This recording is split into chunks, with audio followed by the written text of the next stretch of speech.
Violence చేసిన వాళ్ళకి, arson చేసిన వాళ్ళకి, కొట్టిన వాళ్ళకి స్టేషన్ బెయిలు, తిట్టిన వాడికి సెంట్రల్ జైలు. ఇది ఒక కొత్త పద్ధతి మారింది. అసలు తిట్టడం అనే దాని మీద కేసు పెట్టచ్చు, విచారణ జరపచ్చు, కానీ సెంట్రల్ జైల్లో వేయటం అనేది 30 చోట్ల నుంచి కంప్లైంట్లు పెట్టడం, ఒక కొత్త వరవడికి శ్రీకారం చుట్టారు చంద్రబాబు నాయుడు గారి ప్రభుత్వం. ఇది ఎట్టుపోతుందో చూడాలి. ఇది మాత్రం ఆరోగ్యకరమైనది కాదు, చాలా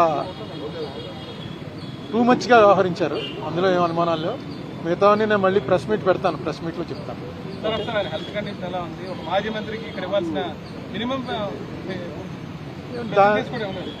దాని గురించి ఏమి నేను మాట్లాడలేదు. ఆ లోపల కూడా మాట్లాడడం ఫోన్లోనే, అవతల ఆయన ఉంటాడు, అవతల ఉంటాడు, ఫోన్లో మాట్లాడుకోవటం. ఇంత పూర్వం నేను చాలాసార్లు సెంట్రల్ జైల్లో విజిటర్స్ని చూడడానికి వచ్చాను. నేను సెంట్రల్ జైల్లో రిమాండ్లో ఉన్నాను. కానీ ఈ కండిషన్స్ అన్నీ మారుతూ వచ్చాయి కదా. ఇప్పుడున్న దాంట్లో పెద్ద ఎక్కువగా మాట్లాడుకోవడానికి అవకాశం లేదు. ఫోన్లోనే, అటే ఫోన్లో ఆయన మాట్లాడుతున్నాడు, ఇటే ఫోన్లో మనం మాట్లాడాలి. ఆయన ఏమీ కంప్లైంట్, నాతో అయితే ఏం కంప్లైంట్ చెప్పలేదు. బాగానే ఉన్నాడు, ఆరోగ్యంగా ఉన్నాడు, నవ్వుతూ హ్యాపీగా ఉన్నాడు ప్రతిదీ. ఎందుకంటే అతను కూడా లాయర్ కదా, అతనికి తెలుసు ఈ కేసులో పస ఎంత ఉందో. ఈ కేసు వల్ల వాళ్ళ పార్టీకి, అతనికి వ్యక్తిగతంగా కూడా చాలా బెనిఫిట్ జరిగిందని అనుకుంటున్నాను నేను. ఎందుకంటే కక్ష సాధింపు ధోరణితోటి చేసినటువంటి ప్రయత్నం అని క్లియర్గా అర్థమైపోతుంది. కనీసం అక్కడ ఇంటి మీద దాడి చేస్తుంటే 6 గంటల సేపు మనం అందరం చూసాం కదా. వాళ్ళని కనీసం ఏ మేజిస్ట్రేట్ ముందో ఆధారపరిచి చిన్న డ్రామా అన్నా చేయవలసింది. స్టేషన్ బెయిల్ ఇచ్చి పంపించారు ఆర్సన్ కేసులో. ఆర్సన్ కేసు అంటే ఇంటి మీదకి మంటలు వచ్చేలాగా పెట్రోల్ బాంబులు విసిరితే దాంట్లో స్టేషన్ బెయిల్ నేను ఎప్పుడు వినలేదు. అలాగే తిట్టాడన్న కేసులో తీసుకొచ్చి అప్పుడే 2 వారాలు అయిపోయినట్టుంది, తీసుకొచ్చి సెంట్రల్ జైల్లో పెట్టడం, ఇది టూ మచ్ అనమాట. ఇది ఫస్ట్ ఆఫ్ ఇట్స్ కైండ్ అనుకుంటున్నాను. ఏదైనా చూద్దాం ఇది ఎటు దారి తీస్తుందో. ఓకే అండి. లడ్డూ వివాదమే నేను ఇప్పుడు వచ్చే ముందే చూశాను. మొన్న చంద్రబాబు నాయుడు గారు అడుగుతున్నారు, ఎవడు చెప్పాడు మీకు ఇందులో ఇది లేదని, ఇది కొవ్వు, పంది కొవ్వు, గొడ్డు కొవ్వు ఇవి లేవని ఎవరు చెప్పారు మీకు అని ఒక మీ విలేకరి మీదే ఆయన కొంచెం రైజ్ అయ్యి మాట్లాడారు. ఎవరు చెప్పారు, ఎక్కడ చెప్పారు, నీకు కళ వచ్చిందా అని అన్నారు కదా. అది ఇదిగో వాళ్ళు వేసినటువంటి సిట్ రిపోర్ట్లో 20వ పేజీలో ఏమైంది, ఎంత క్లియర్గా ఉంటే ఎందుచేత చంద్రబాబు నాయుడు గారికి వాళ్ళు ఇచ్చే ఫీడింగ్ సరిగ్గా ఇవ్వలేదో నాకు అర్థం లేదు. 20వ పేజీలో ఒక చిన్న లైన్ ఏంటంటే,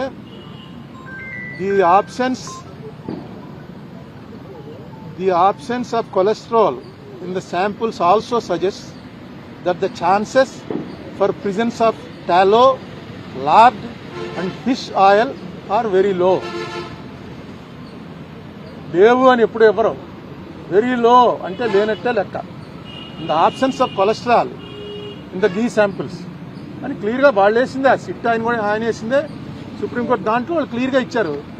అది వీళ్ళు రిలీఫ్ కింద ఫీల్ అవుతున్నారు. ఎందుకంటే వెంకటేశ్వర స్వామి లడ్డూలో ఆవు కొవ్వు, పంది కొవ్వు, చేప నూనె కలిపారు అన్నదే కొంచెం అది చాలామందికి వాంతులు వచ్చే పరిస్థితి అండి. ఎందుకంటే గొడ్డు మాంసం అనేది, మీలో చాలామంది మాంసాహారులు ఉంటారు, కానీ గొడ్డు మాంసం అని అనగానే అసలు ఆ ఐడియా డైజెస్ట్ అవ్వదు.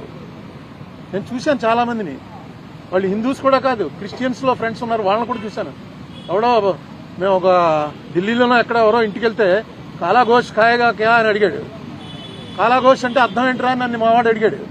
అంటే కాలా గోష్ అంటే గేదె మాంసం ఏంటుందిరా, కాలా అంటే గేదె కదా అని చెప్పి, గోష్ అంటే గొడ్డు మాంసం, కాలా గోష్ అన్నాడు. అనేటప్పటికి గొడ్డు మాంసం పెట్టేశాడా అని వామిటింగ్ వచ్చింది వాడికి. అదేంట్రా ఎంతండి, నాకేం రాలేదు నీకు వచ్చింది ఏంటంటే గొడ్డు మాంసం అలా పెట్టేస్తాడు రాయుడు అంటే, వాడేమో లేదు తింటారా అని అడిగాను, అంతే తప్ప పెట్టలేదు అని. నాకు అది చూసి ఆశ్చర్యపోయింది. ఇది జరిగి ఎప్పుడే 40 ఏళ్ళు అయింది. అటువంటిది మాటికి ఇందులో గొడ్డు మాంసం కలిగింది, పంది కొవ్వు కలిసింది, చేప కొవ్వు కలిసిందని. వెంకటేశ్వర స్వామి కదా, వెంకటేశ్వర స్వామి అంటే మనకు ఎవరికి గుర్తుండదు ఫస్ట్ ఎప్పుడు చూసామో. ఇప్పుడు కూడా వెంకటేశ్వర స్వామికి ఉన్నటువంటిది ప్రపంచంలో నాకు ఎక్కడా ఉండదు. ఆ రష్ నేను చూసాను, నార్త్ ఇండియన్స్ వచ్చి చూసి ఏంటిది రోజు కుంభమేళా ఇక్కడని.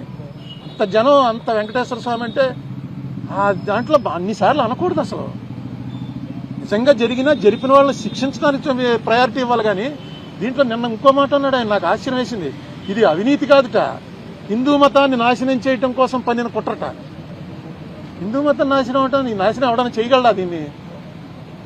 అది కుట్రండి. ఎవడో తప్పు చేశాడు వాడిని పట్టుకోవాలి. ఇంకా కెమికల్స్ అవి ఉన్నాయంటున్నారు. ఆ కెమికల్స్ కూడా ఆయన ఇచ్చిన కంపారిజన్, మనం టాయిలెట్స్ లో వాడే యాసిడ్లన్నీ తీసుకొచ్చి ఇందులో కలిపారని ఏదో రకంగా ప్రజల్లో ఒక ఎవర్షన్ పుట్టించాలి. తిరుపతి లడ్డు అంటే అంత టేస్ట్ గా తినే వాళ్ళకి ఆ లడ్డు చూడగానే ఇందులో ఏముందోరా బాబు అని అనిపించే భయం కలిగించాలని సీఎం లెవెల్ మనిషి అలా మాట్లాడటం కరెక్టే? ఇప్పుడు నేను సీఎం గారి ఇంటికి వెళ్తే నాకు కప్పులో టీ ఇచ్చారు. ఆ కప్పు పట్టుకుని ఇది ఏంటనుకుంటున్నారు ఈ మెట్లు, ఈ మెటీరియల్ మనం టాయిలెట్స్ లో కమోడ్లు వాడతామే, ఆ కమోడ్ మెటీరియల్ తోటి కప్పు తయారు చేసి కప్పులో ఇచ్చారు. నిజమే, అది కమోడ్తో పోల్చడం ఏంటి? పెంగాణితో అనేక రకాలు తయారవుతాయి, కమోడ్తో పోలుస్తారా ఎవడన్నా? నాకు ఎందుకు చాలా ఆశ్చర్యం వేసింది. ఏంటి ఇదే ఇలా మాట్లాడు సీఎం గారు? ఎప్పుడు అంత బ్యాలెన్స్ తప్పి మాట్లాడ్డాడు. చాలా కాలం నుంచి ఆయన సీఎంగా చూస్తున్నాం కదా, ఎందుకు ఇలా మాట్లాడుతున్నాడు ఏంటి? ఎంత అందులో టాయిలెట్లు కడిగే వాటిని తీసుకొచ్చి కలిపారని. ఇది బ్లాస్ఫమీ అవుతుంది. బ్లాస్ఫమీ అంటే దైవద్రోహం. దయచేసి ఇలాంటి పనులు వద్దు. మీకు రాజకీయంగా ఖర్చు ఉంటే రాజకీయ ఖర్చు తీర్చుకోండి, కేసులు పెట్టండి, మీ చేతిలో పవర్ ఉంది. ఎవరైనా ఇదేంటి వెంకటేశ్వర స్వామి మీద వెంకటేశ్వర స్వామిని అన్పాపులో, ఎందుకంటే జగన్ క్రిస్టియన్ అనా? జగన్ క్రిస్టియన్ కాబట్టి క్రిస్టియన్స్ అందరూ కూడా వెంకటేశ్వర స్వామికి యాంటీ అయిపోయారా? అసలు ఏ స్ట్రాటజీ మీద వెళ్తారు? బీజేపీ వాళ్ళు కూడా ఇప్పుడు ఇలా మాట్లాడలే. బీజేపీ వాళ్ళు డైరెక్ట్ గా మాది హిందూ పార్టీ అని చెప్పుకున్నా సరే వాళ్ళు కూడా ఇప్పుడు ఈ లెవెల్లో మాట్లాడరు. మరి చంద్రబాబు నాయుడు గారు పునరాలోచించండి, ఇది కరెక్ట్ కాదు. మిగతా చాలా విషయాలు ఉన్నాయి, తర్వాత చెప్తాను.